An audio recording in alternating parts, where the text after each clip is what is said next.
Every club. Every day. The Global Sports Podcast Network. Hello and welcome to the Daily Palace podcast brought to you by the Global Sports Podcast Network. Today, I'm your host today, Dan Tanner, and I'm joined yet again, with basically history repeating itself from Friday, with Wale Bakari. How are you doing, big man? How you doing, Dan? Great to be on the pod tonight. Just as you said, we did the preview of the game on Friday, and I'm actually really glad to do a review of this one because this is probably the first time I'm going to go, what a perfect performance by Palace. Oh, it was a great performance because I was reading the social media back and forth, doing all the reactions to it, and it's like, when that goal goes in, it's just yes, come on. We're having an absolutely great game. But as you alluded to, we're going to have a brief review of the game, which was a win for Palace, if you didn't know. And we're also going to talk about the man of the match performance from Mateta. So he's always good to talk about. I know Joe's definitely going to be paying attention to that one with bated breath, and he'll be... if we don't get it right, we'll have some words with him, won't we?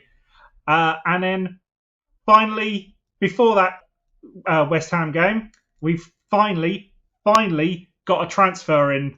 And it was the transfer of Roman Eze from Millwall, which I think, yet again, me and Wale probably brought up a week or so ago that this was a fairly substantial transfer rumour, and we were kind of somewhat positive about him coming to Palace, so we can now talk about him as a Palace player. So let's get right into talking about the West Ham game. It was a great result. Don't get me wrong. It's especially got rid of some of those demons from the beginning of the first few games of the season where we were playing really badly, and we managed to sort of squeak out a draw with them. I think it may even be a loss. I can't remember now. It was so long ago. But it started off pretty tame, nothing really happening, pretty snooze fest really, but that was most of the Premiership on the Saturday. Half-time 0-0 across the board, nothing was happening. And then, I don't know what it was, but either Glasner sort of lit a fire under them, but then they started really sort of taking it to... We get a Mateta goal from essentially an Eze pass that just goes straight through the entire defence, and Mateta, with a bit of power on the edge of the box, just slots in the back of the net. And then after another, I think about the 80th minute, we get a penalty shout from Nketiah being fouled by Fabianski, and then Mateta slots that one away just about.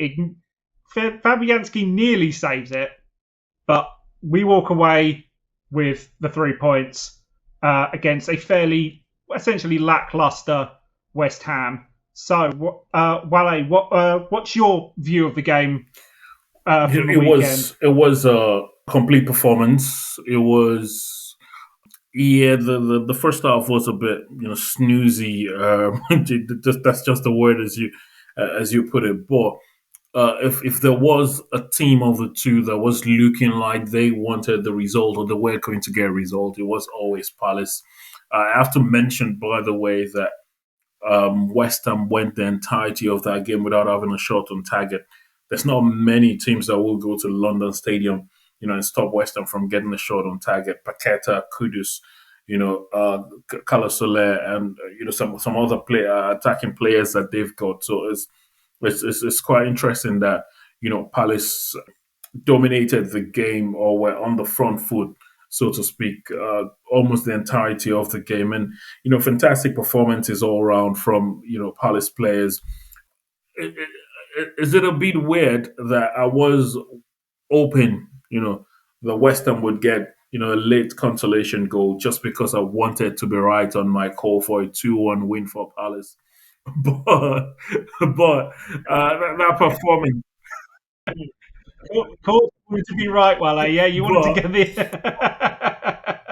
you bring that up that you were probably the closest in our predictions. But that performance from Palace deserved the clean sheet. that performance deserved all the 3 points. And I'm particularly happy for the boys because they've been getting closer and closer to this sort of performance. We've spoken a lot of times about how even when Palace have won, the couple of games that they've won this season, there's been, edgy wins. There's been there's been wins that have been difficult to churn out. There's been grinding to a win, but this one against West Ham was quite convincing. Palace were the better side. Great first goal by Mateta. It just shows that he's got that in his locker as well. He can go 1-on-1 or 1-on-2 as he was, and pick out a fantastic finish, and it's just really great for his confidence as well. Getting that goal, and then the penalty. He was a bit lucky, but sometimes you need a bit of luck, especially when you've worked so hard in a game. So Palace were deservedly, lucky in that game and got the goal, and it was 3 points. I think it's unbeaten in 7 away games in the league, which, by the way, is the very first time that's happening in Palace top flight history. So it goes to tell you there is, something intentionally. I mean, there's an intentional effort towards, keeping the form, and you see the body language of Glasner, you see the body language of the boys. They're so tired of the kind of start that Palace had. It took until late October before the first win of the league season, but the wins, the performances have been improving, and it was only a matter of time before we got a result or a performance like we saw against West Ham, and I'm just really, really pleased for the boys. Yeah, I couldn't agree with you more. But I think it was 7 undefeated, but I think one of those is also the FA Cup game, so you might want to put a slight thing on it. But it's basically we haven't lost since we got mullered by Arsenal in just before Christmas, which is pretty good going for us. We're normally very much sort of here and there, sort of up and down when it comes to form. Win one match and then lose the next 5 or something is usually our form book. But we're actually starting to look a little bit more deadly. We're starting to play like what we should really be looking at and being in the certain positions, sort of moving up the table to where we were somewhat expected, and most people would say that they would probably put us in if they had at the beginning of the season. So it's all looking good. So, but you always got slightly feel sorry for West Ham. They played absolutely awfully. I think the only shot that they really had was Wan-Bissaka's that kind of skewed completely, missing the entire goal, almost hitting the corner flag of how bad that half volley was. And you feel sorry for them sometimes. It's like they really didn't have anything in their locker. They couldn't handle Palace in any way, shape or form. And then they got it also didn't help that they got a red card back end of about the 80-something minute, 2 yellows. So they just had probably the worst day that they could probably have. And it's not the greatest performance either, especially when you've got a new gaffer to try and impress with Graham Potter. So, but we're not going to shed too many tears about that because they are West Ham and we are Palace. So this is a Palace podcast. We're going to talk about Palace. But we'll take a quick break to thank our provider here at Zencaster. And then when we come back, we're going to talk about Mateta, the destroyer of corner flags. So we'll be right back. Here at the Global Sports Podcast Network, we've spent a lot of time selecting our delivery platform, and let me tell you, Zencaster came out the clear winner. With 4K video recording from your phone and AI editing that automatically removes all those ums and ahs, it's super easy to start a podcast that sounds great and is delivered efficiently. If you're ready to tell your story, then check out the link in the show description to learn more about Zencaster. And we're back. You're listening to the Daily Palace podcast. Sorry, my mouth decided to go weird there. The Daily Palace podcast, try and do it properly, brought to you by Global Sports Podcast Network. And I'm your host, Daniel Tanner, and we are still joined by Wale Bakari. So, We are now going to talk about the man of the match, the mighty Mateta, the destroyer of corner flags. Absolutely top draw performance, especially in that second half. Just sort of his first goal. The goal was pretty it was just pretty, really. He latched onto a great through ball from Eze that was kind of somewhere around about the centre circle, and just essentially muscled his way through two defenders, and then a hard place shot just outside the D to beat Fabianski. And then with about 2 minutes remaining in the game, Nketiah was brought down by Fabianski again to get a penalty kick, which then Mateta strode up nice and confident and slotted that one away. Wasn't maybe the cleanest goal when it came to that. Fabianski nearly scored, but it kind of went underneath his body and kind of squeezed through. But that also being said, his first half wasn't brilliant. I think there was like one, maybe two shots. One was kind of wide and kind of sliced a bit. But either way, he gets a nice gets a brace and keeps going and basically keeps dragging us up with him. So, Wale, what are any other thoughts on Mateta's performance? And also, have our expectations changed with his current form? Because I know he's we weren't overly we were kind of critical of him the first few weeks. We were very praising him when he was going really well for the French team in the Olympics, but that didn't really translate immediately into the league. So, any kind of thoughts on that? It looks like it's getting into some groove. Maybe it's not exactly at the level that we know he can get to, but it looks like it's gaining some momentum. I should say, by the way, that he got 16 goals in the Premier League last season in 35 games. It's got 8 goals in 22 at the moment. That's exactly half of what he got last season. But when you also put into consideration that about 10 of his 16 last season came in the second half of the season. In fact, a lot of goals came towards the end of the season. So maybe, just maybe, we would want to look at that and hope that he's beginning to hit form again.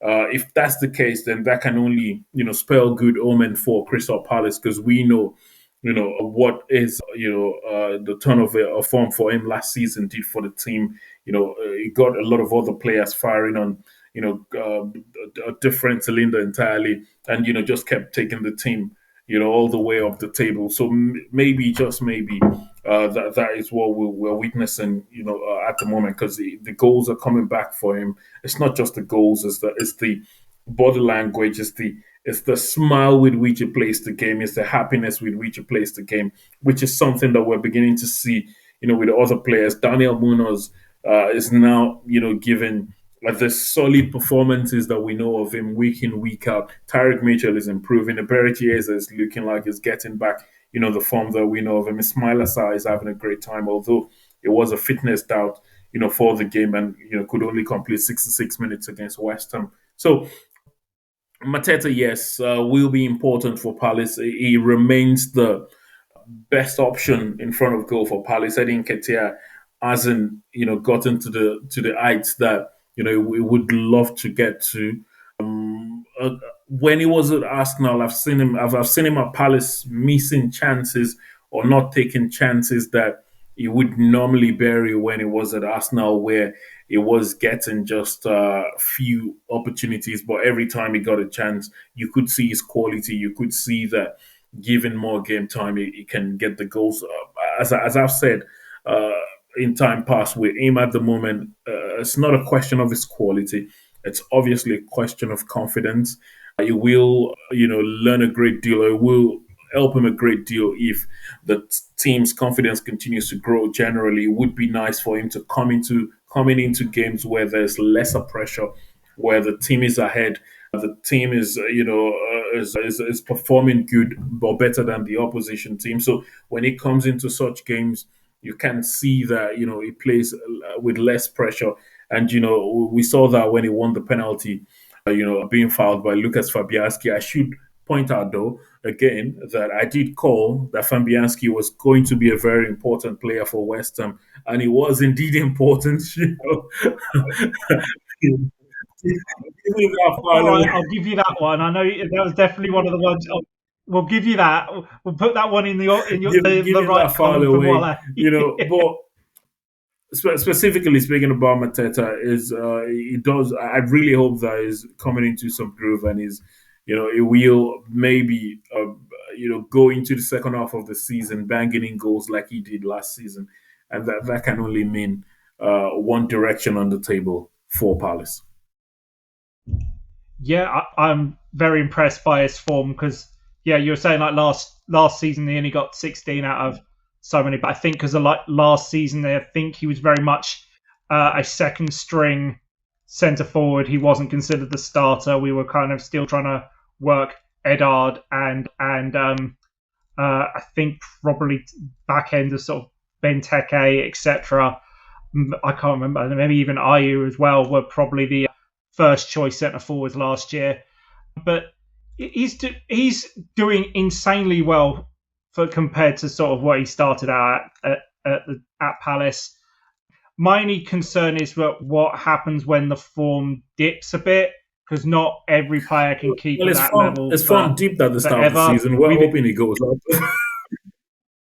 Yeah, he can only go up, but it's all the thing of like even the world class centre forwards struggle from time to time. We even have Haaland struggling through a little bit of Christmas. So if he starts to drop in form, how is that going to affect the rest of the team? And heaven forbid, if there's any kind of long injury, as he has had one or two in his career, we don't really have the depth to kind of change into that. And Nketiah is still kind of finding his groove at Palace. Sarr is still a guy that's still performing really well, but he's yet another one that will run very hot and cold. If he can keep going, then we should be fine. But it's that slight niggle in the back of my mind that if he's like the form dips or anything like that, is there going to be anybody else in the squad that's going to try and either fill the role or try and be the sort of the motivator going forwards? Also, I think if you can try and keep up this form, because there is an international break coming up in the next 6 weeks or so.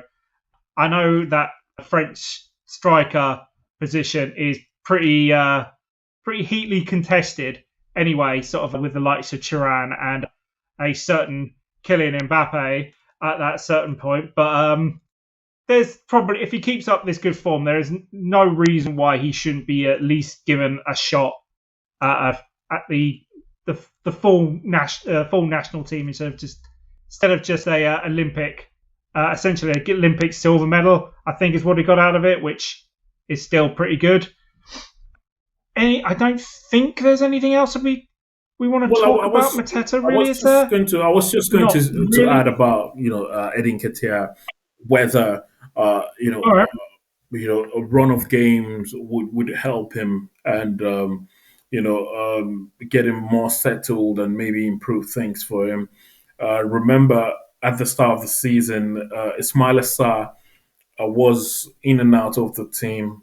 Then came a run of games for him, and he's improved tremendously. And I just wonder, it's just with Nketiah, it would need that lucky break, a game where he comes on and not just doing the running, but gets a goal, gets an assist, and he would need to churn out a performance like that for maybe consecutive games, and then Glasner would then look at maybe to give him a chance at leading the line ahead of Mateta. But it's good that you have such competition in the squad. It's good that that there are options available on the bench, but I just wonder whether a run of games will do Nketiah some good, but it's difficult at the moment for him to usurp Mateta as the number one, number 9 at Palace.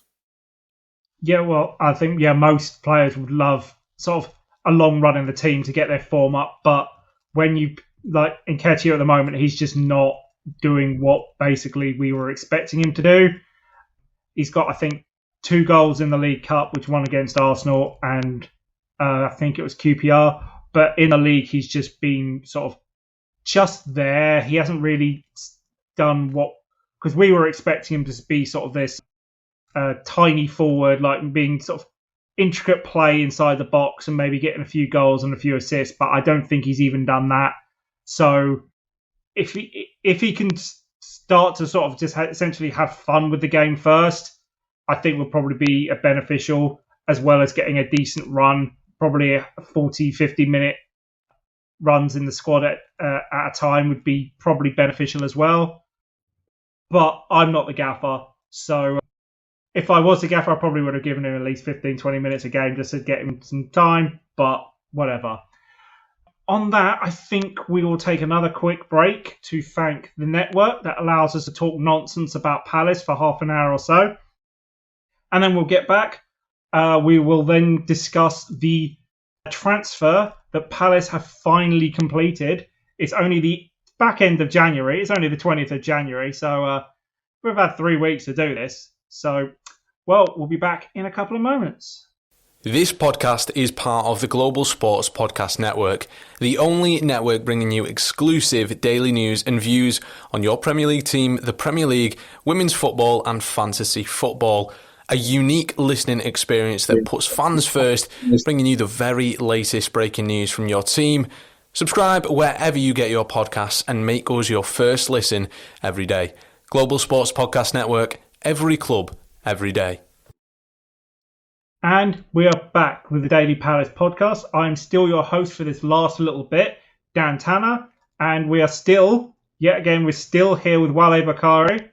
So, Palace finally made a transfer in this January transfer window, and I think it's one that myself and Wale probably brought up at least a week or so ago. I think when we were talking about transfer rumours and etc., it's the transfer of Romain Eze from Millwall. I believe he has a 5.5-year deal. So it's really the thing of finally Palace have made a transfer and it isn't going out for a change. Just sort of a quote from Steve Parish about him. Quote: Roman is is the type of player who gets crowds off their feet. The type of player long associated with South London and Crystal Palace Football Club. Very much the kind of guy we go after. Tricky winger. He's going to just be essentially a nuisance. Very much, I think, being largely compared with a Lacey. So we could have essentially Esse and Eze, which is going to get really complicated for the commentators now. I really, really envy them. Oh, 2 guys that have exactly the same name or very, very similar. Wale, how do you think this signing is going to work out? I just quickly, went to check whether it's got any Nigerian link there, just as Berechi Eze. I was thinking, it's probably not going to be too difficult for me to call the names, but I have to say, just as Steve Parry said, it's that type of player. You get excited every time he gets on the ball. He can take a man on, can beat a man. End product remains questionable, but then he's 19. There's been players like him many years ago at that age. Not many of them go on to, light up the world. They show that they show they've got the pace, they've got the trickery. They can beat someone in the Premier League. That I could mention a couple of names. Oilet, Junior Oilet was one with QPR. Raheem Sterling was one who went on to do great things in his career. Jordan Ibe at Liverpool was another player as well. So there's been quite a number of players like that. Ryan Sessegnon is another. So you can only hope that it will come good.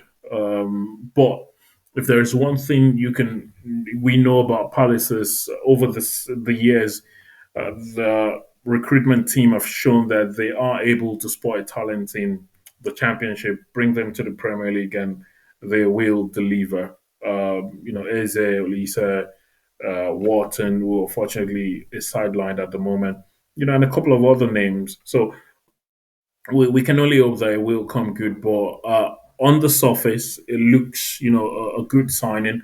It looks one that is able to create chances and get Palace fans excited. But as I said, with players of that nature at that age, it's the end product that is something that is lacking, and I'm sure that is something that Glasner, will be working with him on. I think it's got 5 goals already this season in about 21 games of played for Millwall. So it's one that also can get some end product, but it will of course need to improve because the Premier League is a different level entirely.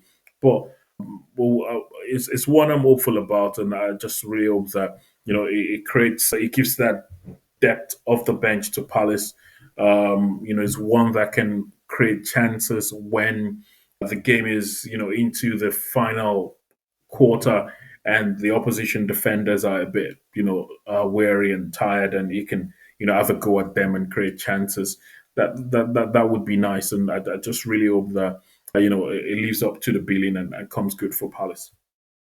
Yeah, I would probably very much put him as a impact sub, at least for a game or two. We might probably start him on against Brentford, get the home crowd behind him, get the hype, get him used to sort of the Premiership style. I wouldn't be doing it against Man United in the next couple of days. It's definitely give him about 2 or 3 weeks to sort of acclimatise to the Premiership. It's just a slightly different sort of animal compared to the Championship. I don't know about against Manchester United because Palace are above them on the table anyway. So you'll be facing a lesser at the side, moment, but it's still Man United. So.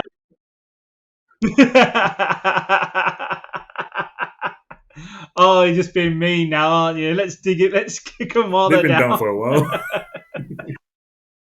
Yeah. All right. Also, that being said, I'm going to slightly talk about the slightly cheeky pricing of Chalabar by Chelsea to make sure they can't nobody's going to buy them until the summer. It's a bit cheeky of them, isn't it, Wale? It is. We spoke about this on Friday, and at the surprise that Chelsea have indeed asked him to come back. I saw a picture of him in training. I think on Friday was a picture of him with Kani Chukwuemeka and I think Kevin Nkunku, and it was all smiles. And I'm thinking, you're supposed to be sad, but then he was all smiles. I really hope that he gets the chance. He will most likely get playing time because he's a talented footballer. He will most likely get a chance now because there's injuries, but I just don't know. Maybe it's the money but then Chelsea are the parent club. They have the right, but he's been put on transfer list about 3 times by Chelsea. They wanted to get rid of him for, was it 25 million a couple of times. In fact, Palace wanted him at some point, but then he refused to join, and then he fought his way back into the team, which is something that's laudable, by the way, under Mauricio Pochettino.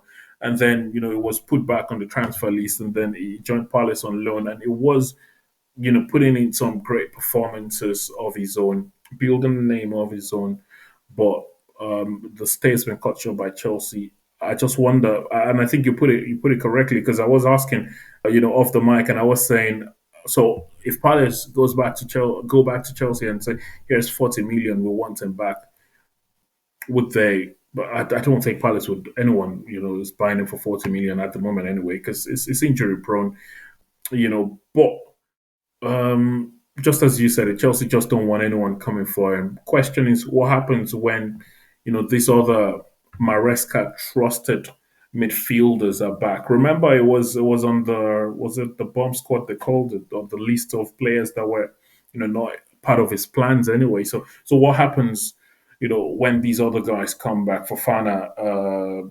Badiashile, just the other guys that are injured, what happens when they come back? But, you would understand the appeal. Chelsea Football Club are big in London, but Crystal Palace are big in London as well. But you'd understand the appeal. He's got friends at Chelsea, guys he, spent years with. Some of them he came up with, so you would understand the appeal. But all the best to him. I'm like that now. Before, like that. All the best to him. No. Call me a sore loser. Yeah, whatever. Yeah. No, it's just the cheek of Chelsea, really. We're going to put a 40 million price tag on him, so at least we can keep him till the end of January, and then they'll try and flog him off again, dirt cheap, when it's in the summer. That's just the business of it now. Yeah, when the first string guys come back, what's going to happen? He's going to go down the list. Depending on his performance, if he's wonderful, if he's unplayable, maybe we're looking at the next Virgil. Yeah, it could be, but I just don't see it. I did very much see it. He'll just be sitting on the bench, I think, really, collecting some money, and that's about it, really. And then probably we'll be having the same conversation yet again in the summer when we're trying to buy him, after we've sold Gahey off to wherever. So we'll have to say, but note it down in the podcast history that we probably already called it before it happened. And on that note, I think that's not a bad place to finish. So thank you, Wale, for indulging me and having a sort of basically talking nonsense about Palace for half an hour or so. Nonsense, so.